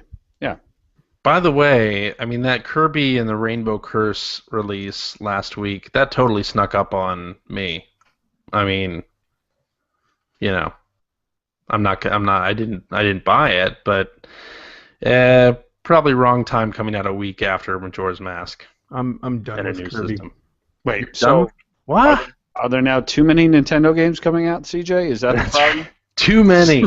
Too many games. What am I going to do with all these games? All these Nintendo Yeah. games.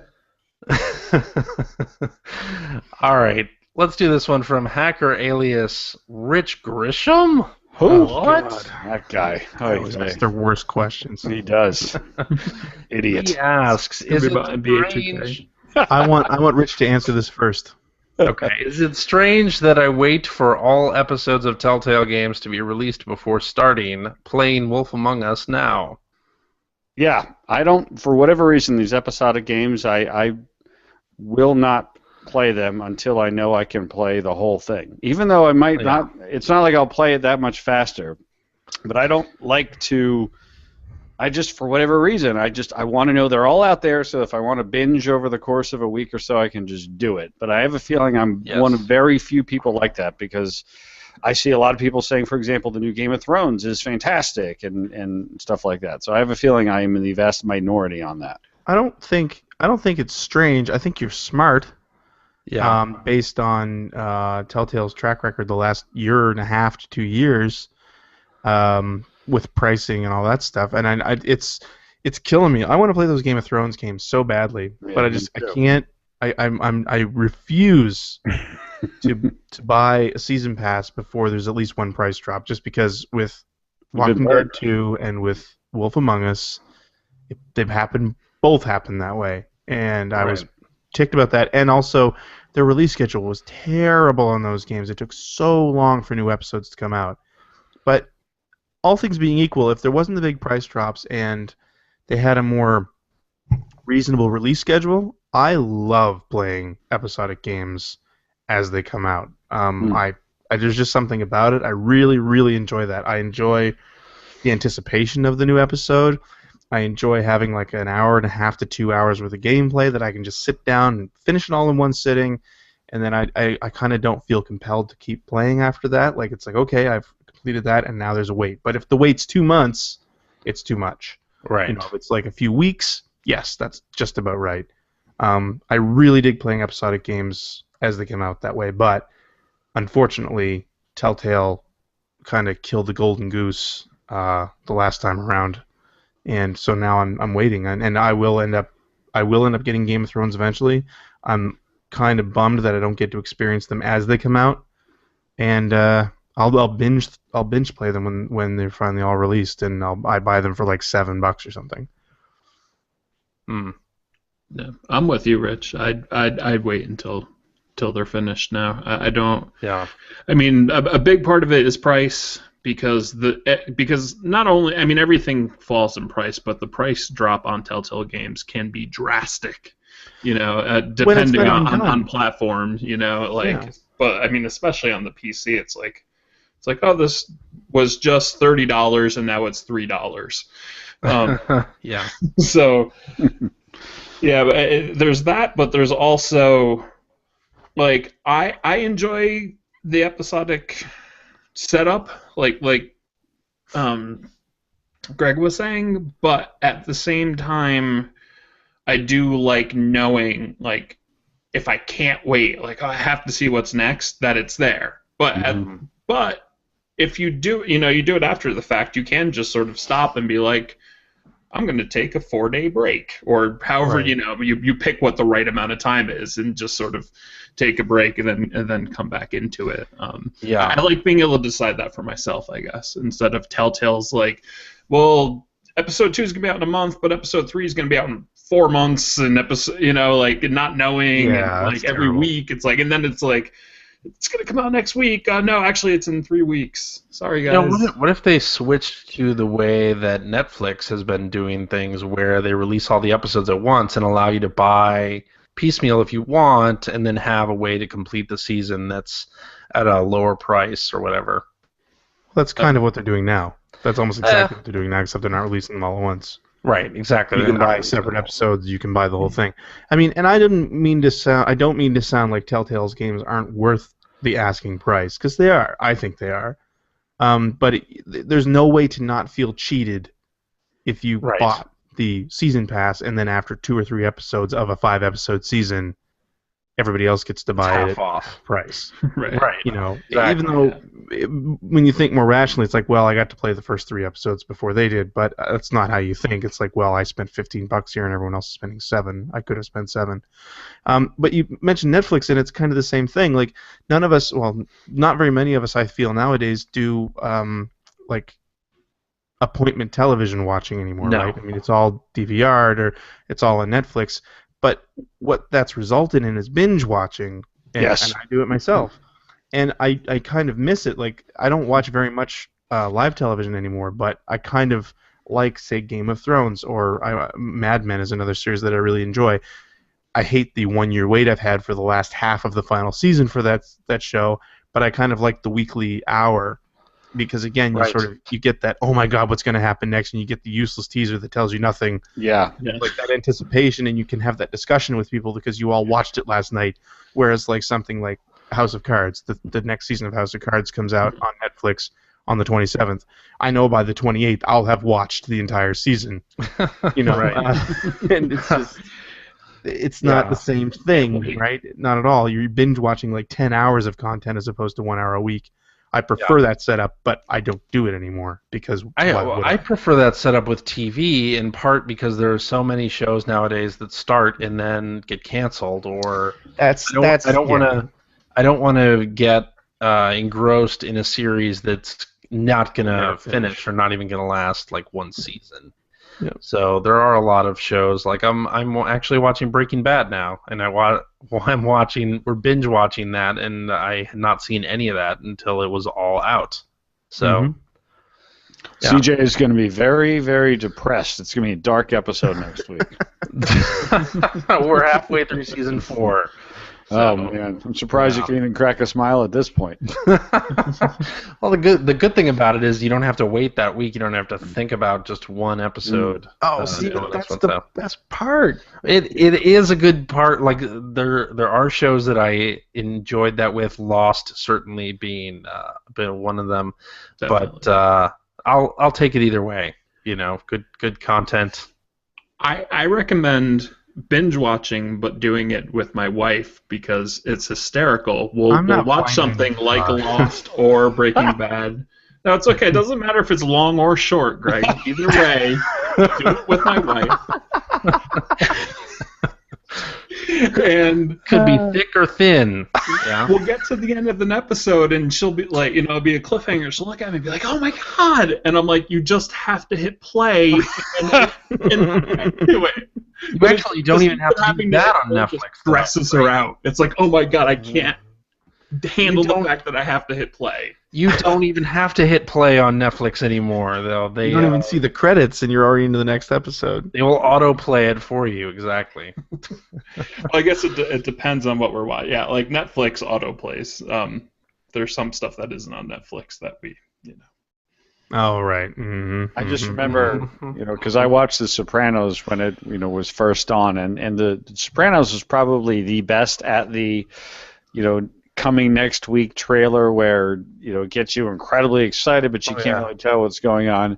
And I remember when the episodes first came out on DVD and just rewatching them and just feeling like, oh, I know what you're trying to do.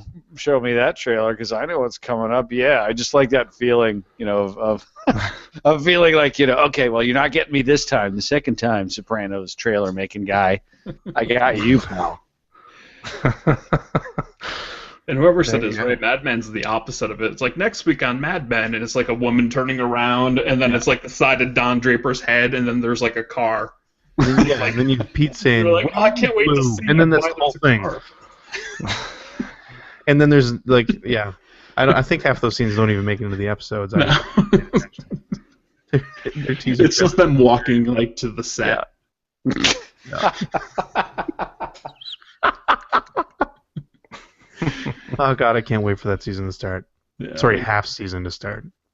There you go. Let's do one more question. I think we have time for that. All right. Hacker Alias, the real D Vance, says, in light of the Order 1886's short gameplay, what game can you recall with short gameplay time that you absolutely loved? Absolutely loved? Brothers. Tale of Two Sons. Spectacular. Or Journey. Ugh. Final Fantasy 13. Nice. The part of it that was really good was really short. Is that what you're? Does something like that? What was the game, Pete? You and I have talked about it forever. The name of it slips me. It was the shooter set in Dubai. Oh, Spec Ops: The Line. Does that? Oh God, that game's like 6 hours long. Yeah, that's not. I mean, that's shorter than the Order is. Like on normal playthroughs, like not rushing at 6 hours. That game was really good. Yeah. See, I mean, you can. The thing is that if you really want to, you can go back to like Super Metroid. The 16-bit era, yeah. Like, even long games for the most part back then weren't that long. See, but Spec Ops: The Line had tacked-on multiplayer that was awful, but is generally thought of as an amazing game and package, and people don't go, that wasn't worth full price because it had tacked-on multiplayer that no one played. Like, I don't understand why that makes it a more attractive game than, say, The Order or whatever. You know, that like Uncharted 1 or anything that is just single player and is anywhere between 5 and 10 hours. I think the weird thing is that a couple of years ago, video game companies really cared about bullet point features, and they still do. Now they still do, but now gamers care about bullet point feature lists. Like, it has sort of changed. It's become part of the console war. I mean, it's the same thing with like resolution and all of that stuff. I mean, nobody was really talking about that stuff like in any other generation. I mean, I can remember like having conversations about how many colors the Super Nintendo pushed versus the Genesis, but like half of the people that I had that conversation with were like, "Shut up, dork." And now it's just like we have to argue, what kind of anti-aliasing is the best and why your version is inferior and. Yeah. Well, I mean, everybody knew blast processing was the best anyway, so there really wasn't an argument. Clearly. Yeah. I mean, have you seen how fast Sonic moves? Never saw Mario go that fast. All right.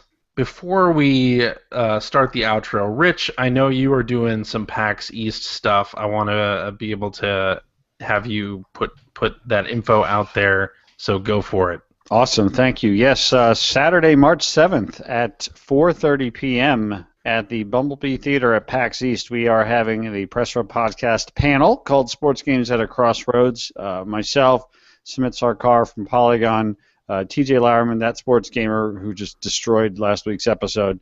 As well as his house, too. Yeah. He burned his house down, brought the episode down. Terrible job, TJ. You should be ashamed of yourself. I'm just kidding. Kevin Larrabee, who also loves to rile up your listeners here on the Player One podcast. Ask him about old movies. Greg Seward, unfortunately, will not be on the panel, even though he was asked. He has declined the invitation because of severe philosophical differences that we won't air on this episode. But my lawyers will be calling your lawyers. I'll just leave it at that. As well as one more special guest we'll probably get to announce next week. I can't really say who it is now, but if you are familiar with some of the most popular video game podcasts of back in the old 1UP days, he's a name that you will be very familiar with and happy to see on the panel. I have a guess. A lot of fun. But I won't say. So it's going to be a lot of fun. 4:30 Saturday, March 7th, and there will be some Player One podcast fans who I think will either be in attendance there or there'll be a meetup as well. So a lot of good stuff happening at PAX East. So thank you for that, CJ. I appreciate that. Absolutely. Alrighty, and that is our show for this week. Thank you very much for listening. If you have a question for us or would like to comment on something you heard, you can direct that to @P1Podcast on the Twitter, or you can go to our internet website at player1podcast.com. You'll find our contact information there, some blog entries about Sega CD stuff, mostly from Greg Seward. Generation 16 episodes as well. The episode 15 has actually been uploaded and published for patrons, $5 tier patrons, and it'll have general release on Saturday the 20. What's Saturday next week? 29th? 28th? 28th? 29th. That'd be weird. 28th. Be up on the 28th. So episode 15 will be up on the 28th. There you go. And there's also a message board where you can discuss this episode with us and our other listeners. If you would like to subscribe to the Player One Podcast, you can do so by visiting player1podcast.com or by going to the iTunes Music Store. While you're at the iTunes Music Store, you can invest $1.99. Cheap. Buy the Player One Podcast iTunes app. That's actually really expensive for iOS. It is. It's like crazy expensive. But it's not free to play. That's like a $60 game with Yeah. no multiplayer. Yeah, and it's only. I mean, our shows are only 2 hours long. So. Anyway, you've got all our episodes on there ready to stream. You've got communication with us via email, Twitter, etc., etc., etc. You can also buy that something similar to that app on the Amazon Android App Store. Do I get that right? Correct. I got that Yes. right this time. You did. Also $1.99. Also cheap. And we're on all kinds of other places. You can check us out on our YouTube channel. We generally stream live every week, every Sunday night, 8 p.m. Eastern, when we record this show. You can watch the raw, uncut version of that before CJ edits it down. Makes it all drops nice. all the racial slurs out of it and all that other fun stuff. Not all. There's no Nambla joke. He ruined it. Yeah. You didn't hear the Nambla joke thing. CJ had his scissors out again. Yeah. We're on Stitcher. I like things to be. CJ circumcises every episode.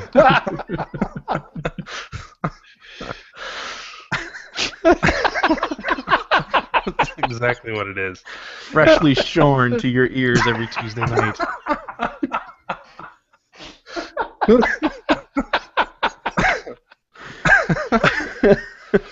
You can find us on Facebook. Give us a like over there. You can please, if you like what you've heard, and how could you not like what you're hearing, head over to patreon.com/Generation 16 Player One Podcast, and P1 give us podcast. a little bit of support. P1 Podcast. Give us a little bit of support. Show us how much you love us with your hard-earned dollars. Any support you want to give us is a little bit, or helps us keep Phil in Transformers, and right. not really, but no, that money gets spent on things like web hosting and podcast hosting and stuff. So it's important. Keeps us going. CJ, Yes. thank you for hosting and editing Sure. again this week. Hey, no problem. Pete, Yes. thank you for playing the role of Mike Phillips this week. I love role-playing Mike Phillips. Mm-hmm. Is there anything you want to plug there, Yeah. Mr. Tell the Dodd? good folk where they can find you. Well, there's a podcast with Rich Grisham and I called the Doddcast, which hasn't recorded in a long time, so we're just going to consider this one. But it will be making a comeback. I am in the process of finding and losing jobs, and Rich is busy with his job, but it will be reconvening soon. Yes. I may actually Excellent. do some without Rich. So for those of you that hate him, there might be a short reprieve, but he'll be back. So don't get too excited. It's, Working without a net. it is all my fault. I have been doing far too much traveling and making Pete's attempt at scheduling podcasts impossible. So that's all me. There's one. Trust me, Pete. There's one or two in every group. And of course, you can follow Pete on Twitter at Pete Dodd and at DoddScientifics.com. It's a .com, right? Yeah. Mhm. And Richard Grisham. Yes, You're a sir. little tall, a little old, and much less annoying. But thank you for playing the part of Phil Theobald tonight. Hey. It's not bad. There we go. That was terrible. Where can the good folks find you online? I mean, I know they can find you everywhere, but give them a couple examples. Well, the main thing is that the Press Row Podcast, which is the a little show about sports video games, which I know is huge with your audience. So, yep, and Greg, you make regular appearances, as does Pete, on the show at various points in time, particularly when racing and/or hockey is the topic. So, yep, go check out the Press Row Podcast. We had a fun episode this past week where somebody interviewing Strauss Zelnick, the CEO of Take-Two, they asked him if NBA 2K could ever compete with Madden. And he blinked and stared at her and said, "We're actually bigger than Madden now." So we had a fun episode this week talking all about that, for example. So that was an interesting. interesting session. Yep. Check us out there. Thank you. Cool. And of course, on the Twitters, you are at Rich Grisham. That's me. There you go. Thank you, everybody, for joining us again this week. Yes. Best show on the Yes, internet. Thank you. We'll Always see y'all fun. do it next again. week. You guys are at great some for point. coming on at such short notice. Yes, thank you very much for saying yes to our late invite. It speaks to my social life. We'll All see you all right. next week. Bye-bye. Bye. Bye.